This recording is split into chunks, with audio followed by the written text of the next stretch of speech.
The wind was sharp that November morning. Across the farmlands of the American Midwest, the fields lay bare, stripped of corn and wheat, waiting for winter's frost. Inside a small white farmhouse near Algona, Iowa, the smell of roasted turkey drifted through the air, mingling with the faint crackle of a wood stove. At the kitchen table, a farmer's wife set out chipped china plates, her hands trembling slightly. Her husband adjusted his suspenders, casting an uneasy glance toward the doorway. Standing there were 4 men, tall, thin, sunburned from months of labor in the fields. Their khaki uniforms bore a single black stencil across the chest: PW, German prisoners of war. For months they had picked corn under guard, earning quiet respect from the local farmers. Now, on Thanksgiving Day 1944, they had been invited inside, not as laborers, not as enemies, but as guests. Outside, a U.S. Army truck idled by the gate, its guard watching in silence. Inside, the family bowed their heads for grace. The Germans did the same. A war raged across oceans and continents. But here, in the quiet heart of America, something entirely different was happening. A fragile truce of humanity. By the winter of 1943, the United States stood deep in the machinery of total war. The fields of North Africa had been won, Italy was cracking under Allied advance, and the skies above Europe burned each night with the thunder of American bombers. The factories of Detroit, Pittsburgh, and Los Angeles roared day and night, feeding a military that now stretched from the English Channel to the Pacific Ocean. But war, for America, was not only fought abroad, it reshaped the quiet rhythms of life at home. Millions of young men had left farms, workshops, and schools to wear the uniform. Entire towns were hollowed of their sons. The harvests still had to come in. The trains still had to run. Food was ammunition, and every bushel of grain meant life for troops overseas. Yet by 1943, the nation faced a growing crisis, not of supply, but of hands. That same year, the first German prisoners of war began arriving on American soil. Captured in North Africa, after the fall of the Afrika Korps, they were shipped in silence across the Atlantic. They came in convoys escorted by destroyers, through waters where U-boats still prowled. When the hatches opened on the other side, the prisoners found themselves not in Europe, but in the New World, surrounded by the open spaces of Texas, the pine forests of Louisiana, the plains of Nebraska, and the deserts of Arizona. By war's end, over 425 Zalazar German POWs would be held across the United States in more than 500 camps. The largest compounds were surrounded by barbed wire, watchtowers, and floodlights, yet they were far from the front lines. Inside, the men were fed, clothed, and protected under the rules of the 1929 Geneva Convention, which the U.S. adhered to strictly. Prisoners received medical care, mail from home, and even access to libraries and classes. For many Americans, the news came as a surprise. Newspapers ran small articles noting that enemy soldiers were being brought to the heartland. Some locals were uneasy. The memory of Pearl Harbor, the headlines from Europe. It was difficult to imagine German soldiers walking safely within American borders. But the War Department explained it is safer, cheaper, and more humane to house them here than abroad. Camp life became its own world, fenced but organized, disciplined but strangely quiet. Former Afrika Korps men built gardens, repaired machinery, and organized orchestras. The Army allowed the formation of internal hierarchies, with officers separated from enlisted men. Every morning, bugles sounded. Prisoners stood at attention beneath the American flag they had once fought against. Few tried to escape. The distances were too great, and the punishment, though not brutal, was swift. Guards often joked that the barbed wire was more symbolic than necessary. Beyond the fence lay thousands of miles of open country, language barriers, and watchful civilians. Yet something began to change within those fences. The Germans discovered American newspapers, Coca-Cola bottles, and radio music. They learned English words and small town manners. They found that the enemy they had imagined through propaganda, a nation of greedy capitalists and weak Democrats, did not match the faces of the guards who offered them cigarettes or the chaplains who spoke of mercy. In turn, many Americans discovered their captives were not monsters, but young men barely older than their own sons. Some were farmhands, carpenters, or students drafted into a war they barely understood. Conversations, when allowed, were brief but polite. Both sides were curious. Still, the memory of war hovered. The POWs wrote letters home to a Germany under bombing raids, and farmers in Kansas and Iowa opened telegrams about sons lost in France. The fences were not just of wire, they were built from grief and fear. And yet, in the American countryside, far from Washington and Berlin, a practical question was about to blur the lines between enemy and neighbor. The harvests were heavy, the laborers were gone, the barns waited. Soon, the gates of the POW camps would open, not for escape, but for work. And that quiet arrangement would set the stage for one of the strangest Thanksgivings in wartime history. By the summer of 1944, the war machine demanded more food, more cotton, more lumber. Yet the hands that once harvested and milled were scattered across distant continents. In the small towns of the Midwest, the problem was becoming desperate. County officials wrote to Washington, warning of unharvested wheat and rotting fruit. In Nebraska, Iowa, and Minnesota, tractors stood idle for lack of drivers. The government's solution arrived in khaki uniforms. Under the supervision of the War Manpower Commission and the Provost Marshal General's Office, the U.S. Army approved the use of German prisoners of war as agricultural laborers. The idea had precedent. The Geneva Convention permitted POW labor so long as it was non-military and humane. Farmers, many of them skeptical, were asked to sign agreements ensuring fair treatment, good food, safe conditions, and payment in the form of credit redeemable at camp canteens. Soon, trucks and army buses began arriving at farm gates. Dozens of Germans stepped out under the watch of guards, their boots crunching in the dirt. The locals stared. Some women pulled children inside. Others watched in silence. The first days were uneasy. German prisoners, used to military order, found themselves stooping in foreign soil, unsure how to speak or act. Farmers, hardened by loss and pride, saw in them the faces of the enemy that had killed sons and brothers. But necessity has a way of softening judgment. The work had to be done. Slowly, awkwardly, cooperation began. The Germans proved efficient. Many had grown up on farms in Bavaria or the Rhineland. They understood soil, machinery, and animals.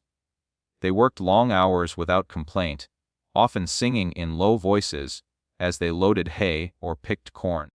Farmers who expected defiance found quiet discipline. Guards often stood at a distance, leaning on rifles, knowing the prisoners would not run. Within weeks, a strange rhythm settled over the fields. Barbed wire was replaced by trust. In some towns, prisoners were even allowed to work unsupervised, returning voluntarily each evening to camp.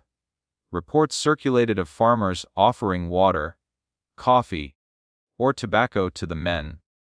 One Iowa farmer wrote, "They're better workers than most of our hired hands, and polite, too."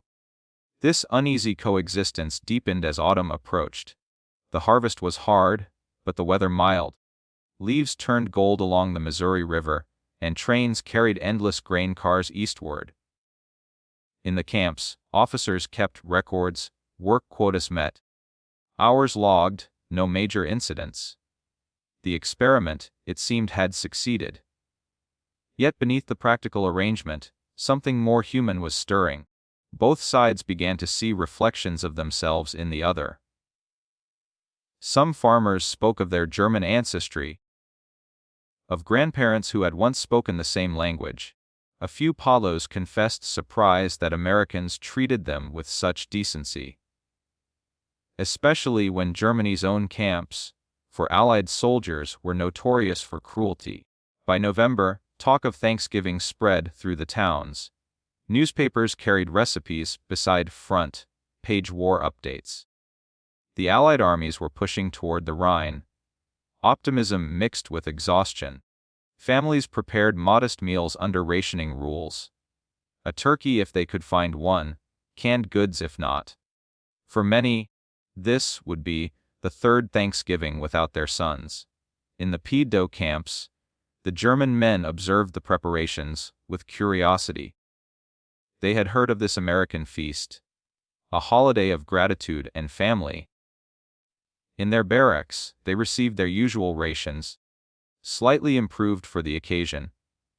Yet outside the wire, the people they worked beside were planning something warmer. A few farmers, moved by the months of shared labor, asked their local camp officers if they might invite their workers for the holiday meal. Officially, it was discouraged.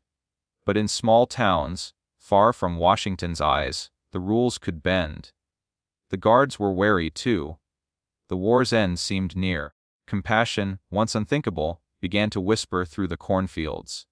So, on Thanksgiving morning 1944, across parts of the American heartland, in Nebraska, in Iowa, in Kansas, truck engines idled at the edge of farms.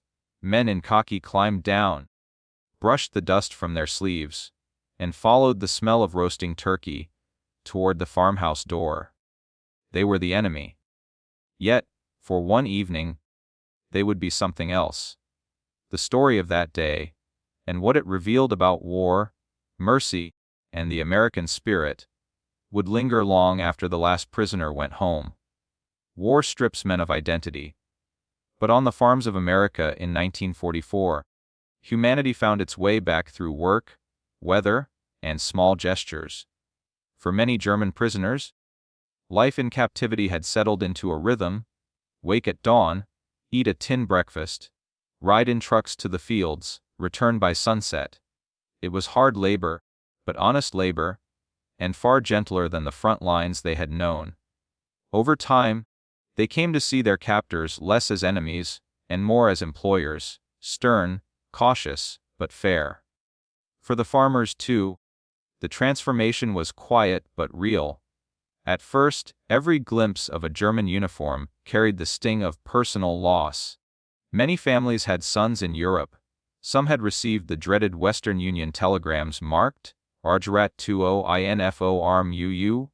Yet, as the months passed, they began to notice small things: how the prisoners would pause to admire a sunset, how they whistled the same tunes their boys once had, how they bowed their heads before eating. Thanksgiving became an unspoken test of conscience. A few farmers said it aloud. How can we sit down to give thanks, knowing the men who helped bring in our harvest will eat in a barracks? For those who acted on that thought, the invitation was not about politics or pity. It was a quiet act of decency.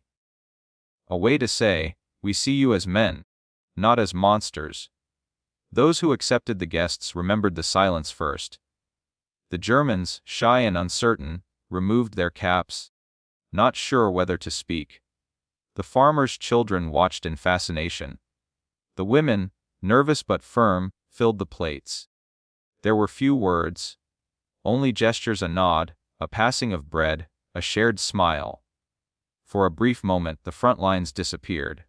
There was no Reich, no allies, no enemy. Only the shared ache of distance and longing.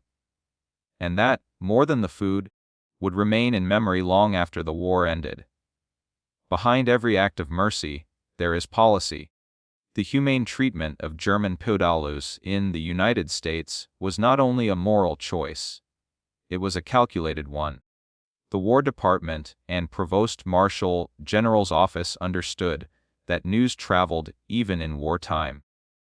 German prisoners wrote letters home, censored but still descriptive. And those letters reached families and soldiers in Europe. If German troops heard that their comrades were treated well by Americans, they might be more willing to surrender, reducing casualties and resistance. It was psychological warfare through kindness. American leaders, including General Dwight D. Eisenhower, supported this principle. They believed the strength of democracy lay in its adherence to law, even when facing an enemy that often ignored it. The Geneva Convention became not just a treaty, but a symbol of moral high ground. Reports from the camps reflected this policy in action. POWs received fair rations, medical care, and the right to work under humane conditions. In comparison to the brutal Eastern Front, where both German and Soviet forces slaughtered prisoners by the thousands, America's approach stood apart. By Thanksgiving 1944, this philosophy had filtered down from command posts to the farm gates. Civilians sensed that how they treated these men said something about who they were and what America was fighting for. In the quiet calculus of war, a meal shared with the enemy became a subtle victory for the ideals of freedom and restraint. The German High Command, when later questioned by returning prisoners, found itself disarmed by these stories. It became harder to portray Americans as barbaric invaders when so many former POWs spoke of fair treatment and strange acts of kindness. In this way, a Thanksgiving dinner in Iowa was not only a gesture of faith, it was a small but potent weapon in the larger war for hearts and minds. To the German POWs, America was a paradox. They saw abundance amid war, smiles amid rationing, and a kind of casual freedom that seemed impossible in Europe. Many prisoners came from bombed-out towns. They had left behind ruins, hunger, and fear. Arriving in the United States, they found neat towns, friendly shopkeepers, and newspapers that printed open criticism of their own government. Things unimaginable under Nazi rule. The fields stretched endlessly. The barns were full, and even in wartime, the stores displayed goods. Thanksgiving, when they first heard of it, seemed almost mythical, a celebration not of conquest or ideology, but of gratitude. The camp chaplains explained it as a day for families to gather, to thank God for the harvest and survival. To men who had lost everything, the concept felt both foreign and deeply human. Those who were invited to dine with American families often remembered it as a shock. The food was simple by American standards: turkey, potatoes, bread.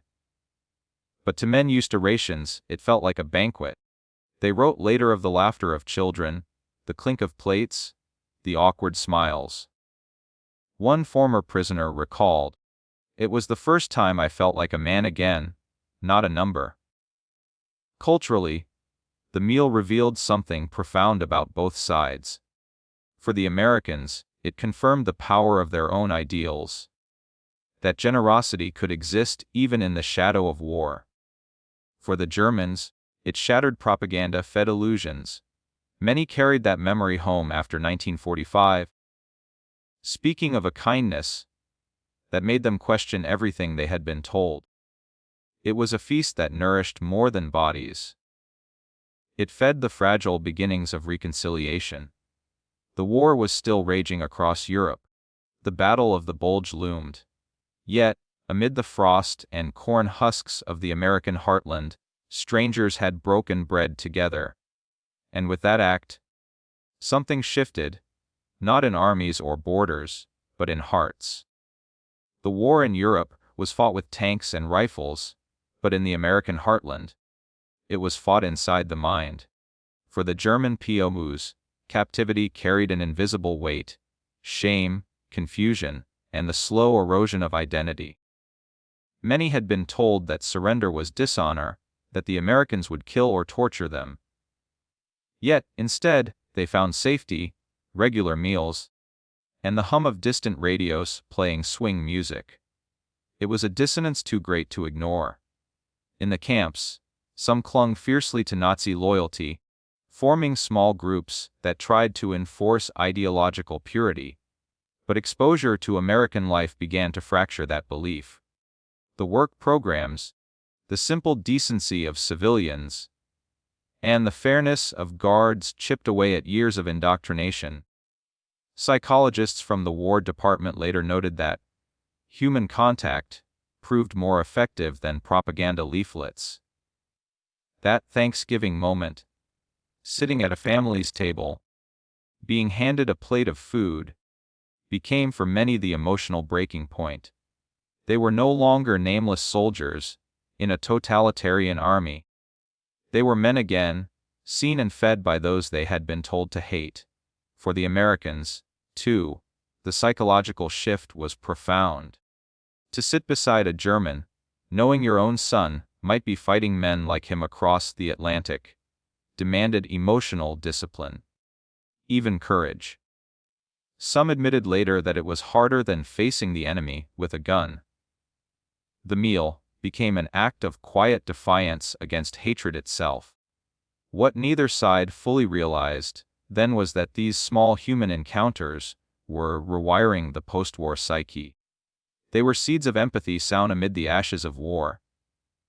Proof that even under total mobilization, compassion could survive the uniform.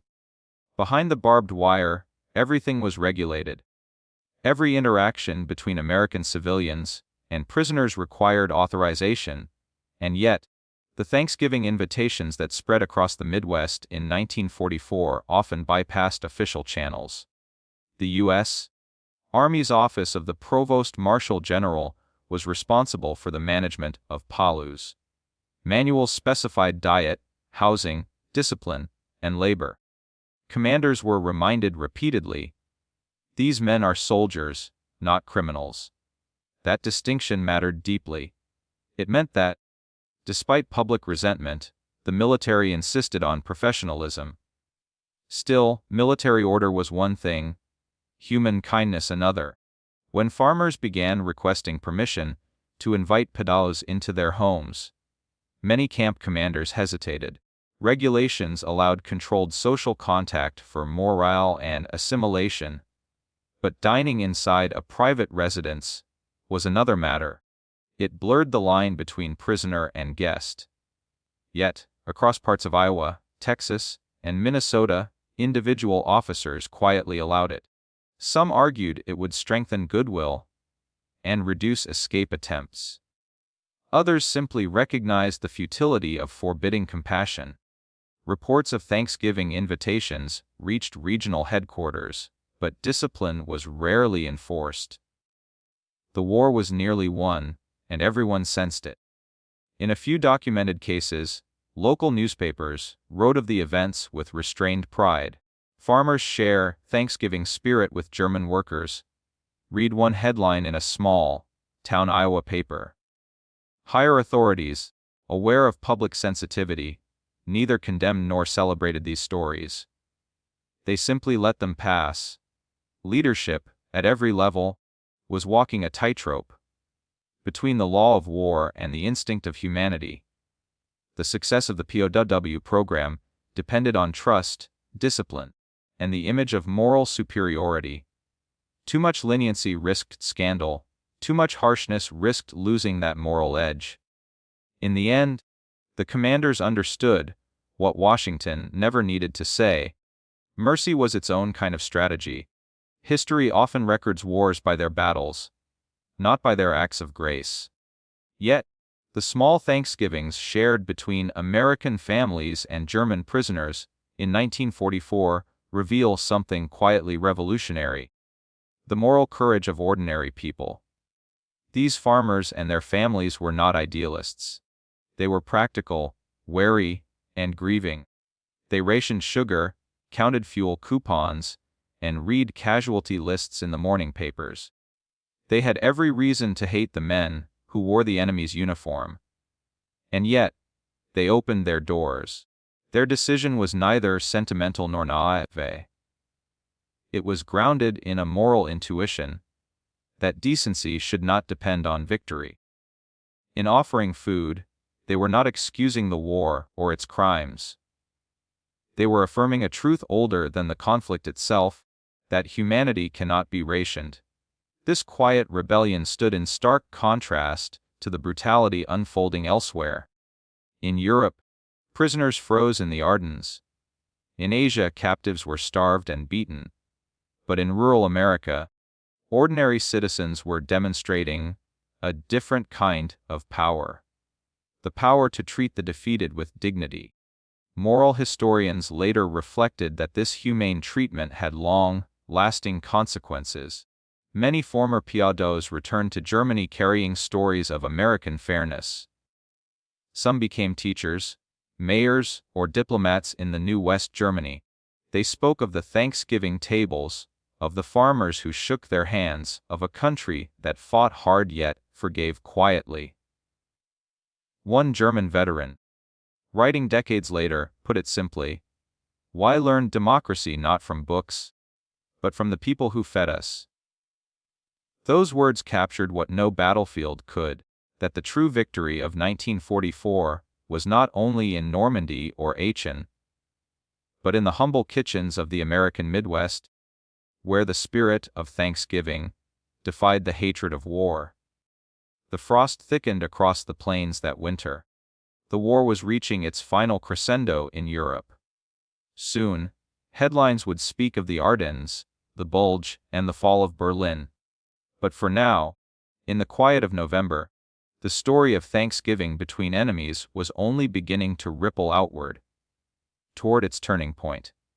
The morning of November 23, 1944, broke cold and clear across the American Midwest. Frost clung to the fences, and the air smelled of wood smoke. In dozens of small farming towns, Algona, Iowa, Concordia, Kansas, Hereford, Texas, families rose early to prepare their Thanksgiving meals. In the distance, the muffled rumble of army trucks echoed along dirt roads. Inside them sat groups of young German men, hands folded on their laps, eyes fixed on the endless horizon. For weeks, rumors had spread through the POW camps. Some farmers were requesting permission to bring their work crews inside for the holiday. Others planned to deliver food to the compounds. It was unofficial, unsanctioned, but quietly tolerated. The guards called it the farmer thing. At Camp Algona, one of the largest POW installations in the United States, the idea had taken root early. The camp housed nearly 10,000 prisoners spread across dozens of satellite labor units. They harvested corn, repaired roads, and built barns. Over time, mutual respect had formed between the captives and their employers.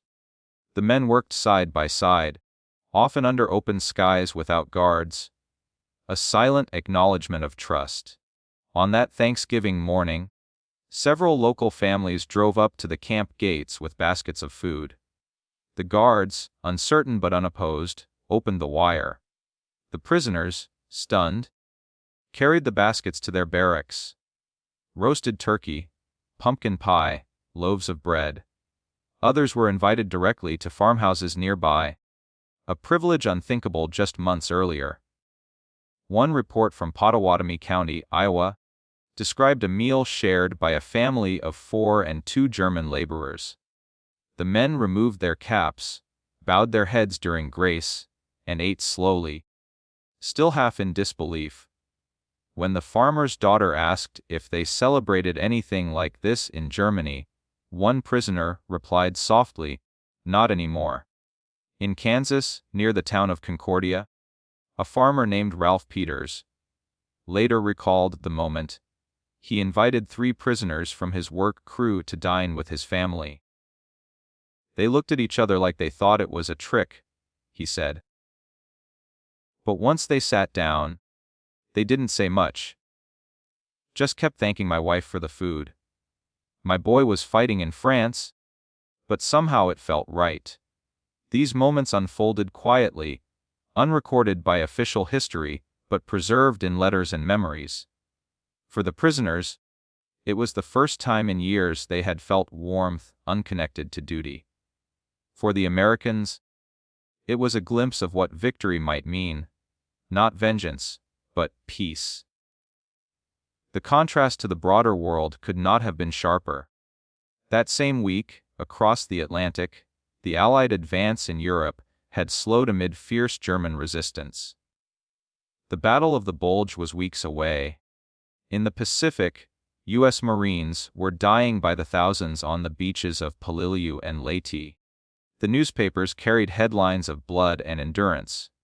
Yet here, at home, a farmer was handing a piece of pumpkin pie to a man wearing the enemy's insignia. The scene repeated itself across states. In Texas, POWs stationed at Camp Hereford were invited by local church groups to share in community feasts.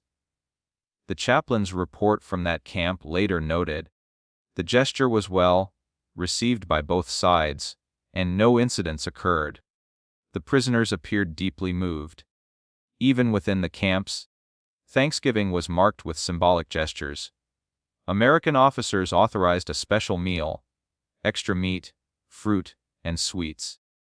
Some prisoners held small services, reading aloud verses of gratitude, not for freedom, but for survival.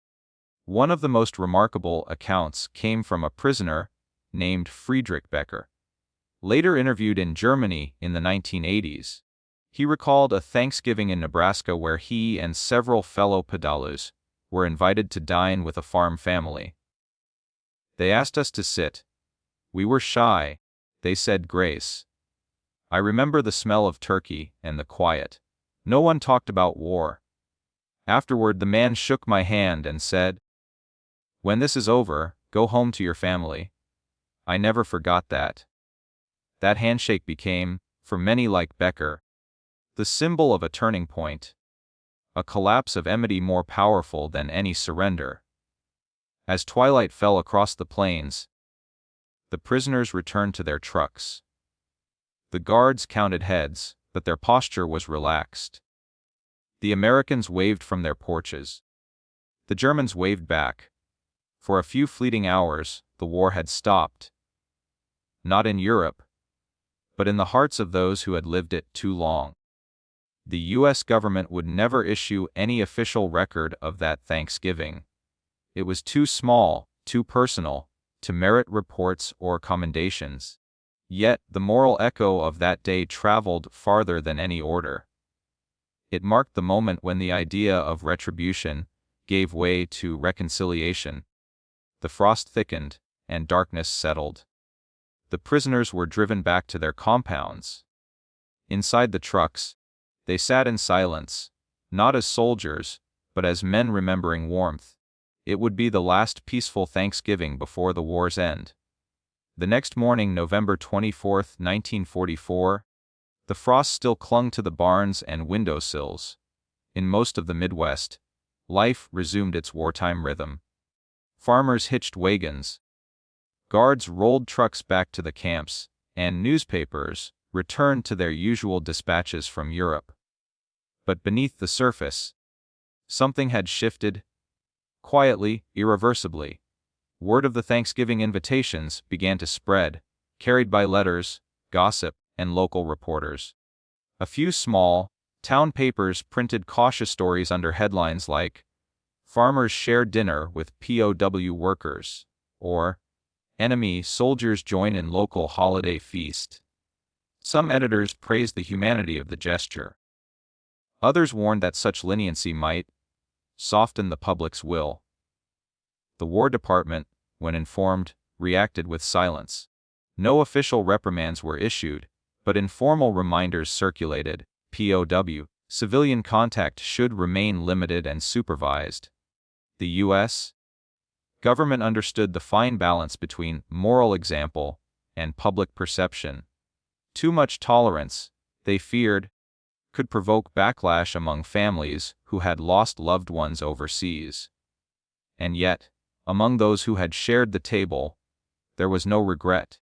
In interviews conducted decades later by local historians, many recalled those moments with clarity. "We were supposed to hate them," said one Iowa farmer's son, "but that day, my mother said, 'A hungry man is just a man.'" For the prisoners, those meals became a memory that outlived the war itself.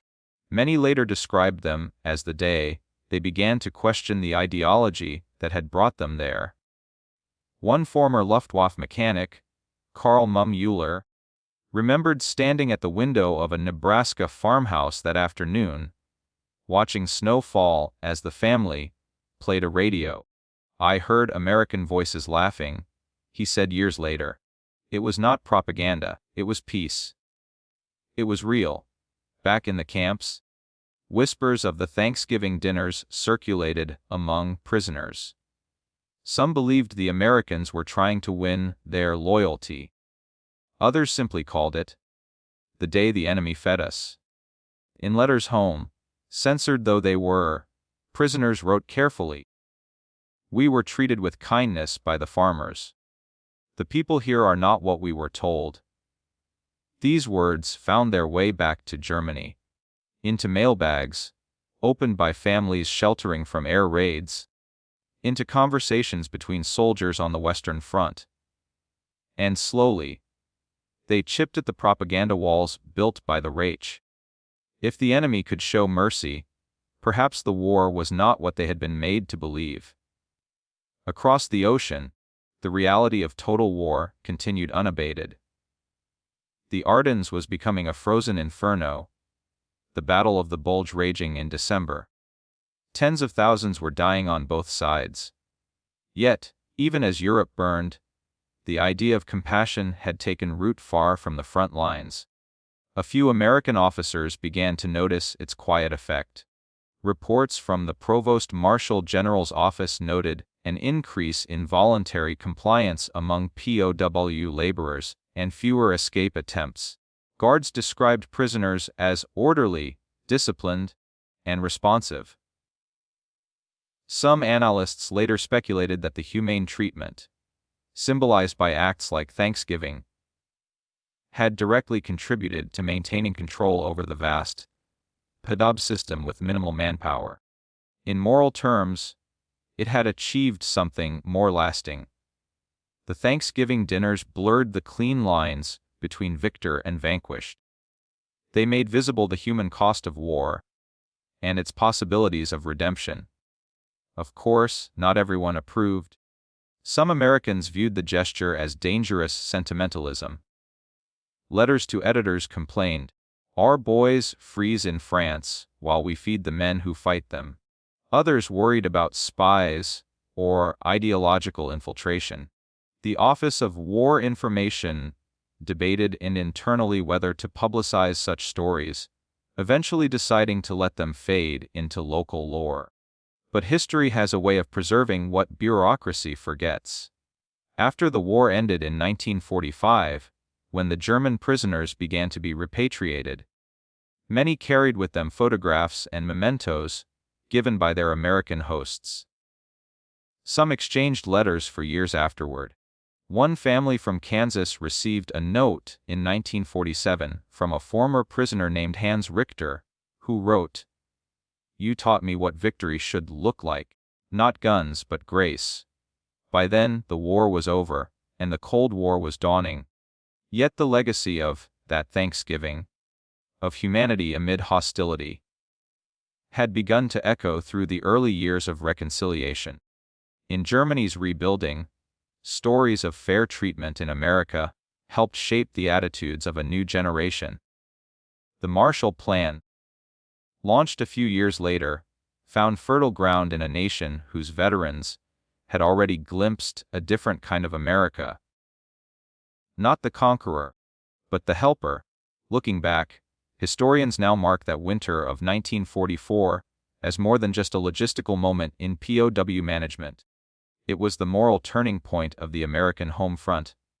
The moment when compassion proved more powerful than propaganda, and empathy quietly undermined the machinery of hatred. the war would still rage for months.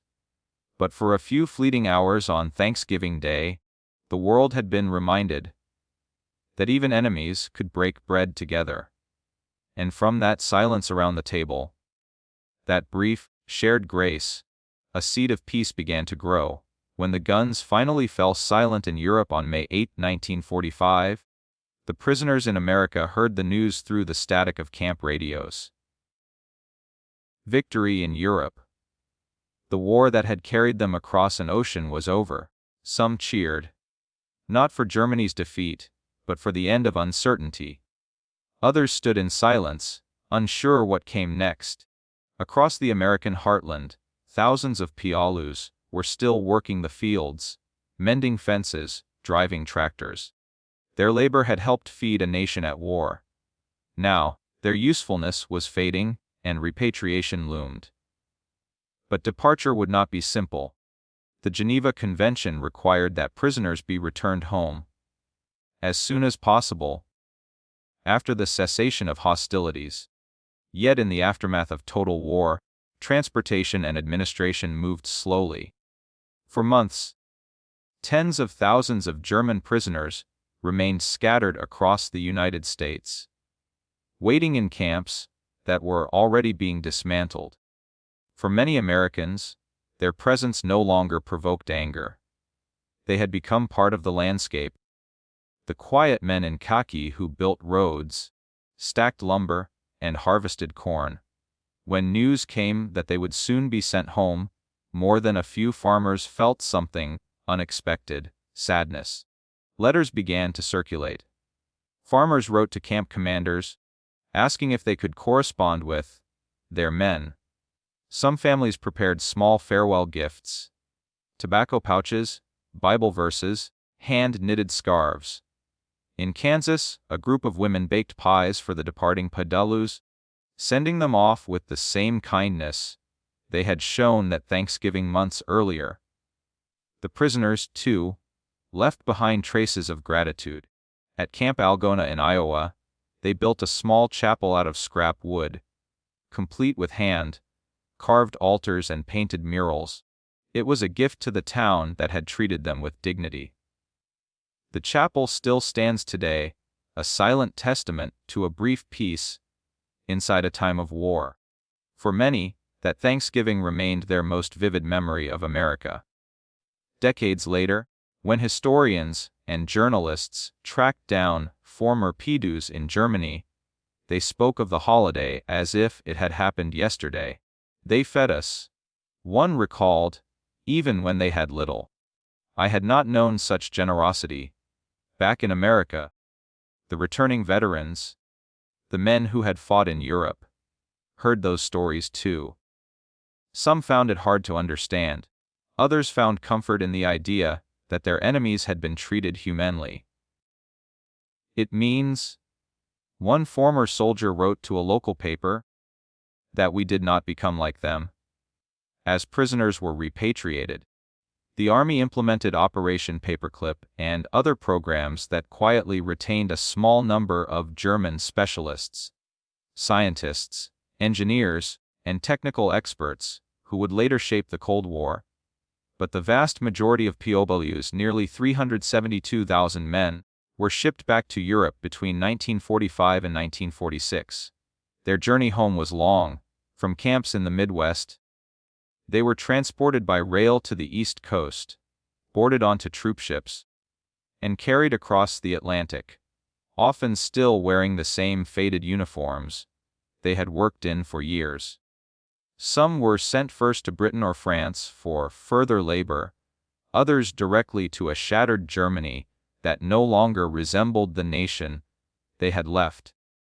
Those who returned home brought with them stories, not of cruelty or punishment, but of decency. They told neighbors that Americans had treated them well, that the land was vast and the people kind. These personal accounts would become an invisible bridge in the years to come, softening hostility and shaping how post-war Germany viewed its former enemy.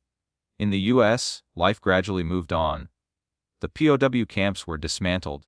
Fences torn down and farmland returned to peace. But in attics and family albums, small photographs remained, grainy black and white images of young men standing beside tractors, laughing awkwardly beside the Americans who once guarded them. In one of those photographs, taken in Nebraska in late 1944, a German prisoner stands with a farmer's family, the farmer's arm resting lightly on his shoulder. Behind them, a turkey dinner is visible through the farmhouse window. Neither smiles fully, yet something in their faces suggests understanding, a brief ceasefire of the human heart. That image, like the story itself, would outlast the war it was born from. In the years that followed the war, those fleeting Thanksgiving dinners faded quietly into the background of American history. Overshadowed by the bombings of Hiroshima, the Berlin airlift, and the tense dawn of the Cold War. Yet in rural towns from Nebraska to Texas, the memories endured, whispered in kitchens, and remembered in letters long after the camps were gone. For the farmers, it was not the politics they remembered, but the faces. The young men, who had once marched into their fields, under guard, who had sweated under the same sun, and bent their backs beside them. Many of those farmers never forgot the moment they saw fear give way to familiarity. In church basements and veterans' halls, they spoke of those days with quiet pride. Not because they had defied orders, but because they had chosen humanity over hatred. One Nebraska farmer, interviewed in the 1970s, said, "We never thought of it as forgiveness. We just thought they were hungry and we had food. What kind of people would we be if we said no?" By then, the men they had fed were middle-aged. Some had raised children who grew up in the shadow of a divided Germany. A few became teachers, machinists, or farmers themselves. And some, inspired by their memories of kindness behind barbed wire, became advocates for reconciliation, helping to rebuild relations between the new Federal Republic of Germany and the United States. Historians have since noted that the humane treatment of German POWs in America became a quiet foundation for post-war diplomacy. When the U.S. began its massive reconstruction aid through the Marshall Plan in 1948, there was little resistance among the German populace. They had seen a different side of America, not only in its bombs and armies, but in its fairness, its decency. That trust, fragile yet real, had been built in part by farmers who opened their doors at Thanksgiving. At the same time, those stories rippled through the American conscience. The Second World War had hardened many hearts, propaganda and grief had painted the enemy as monstrous.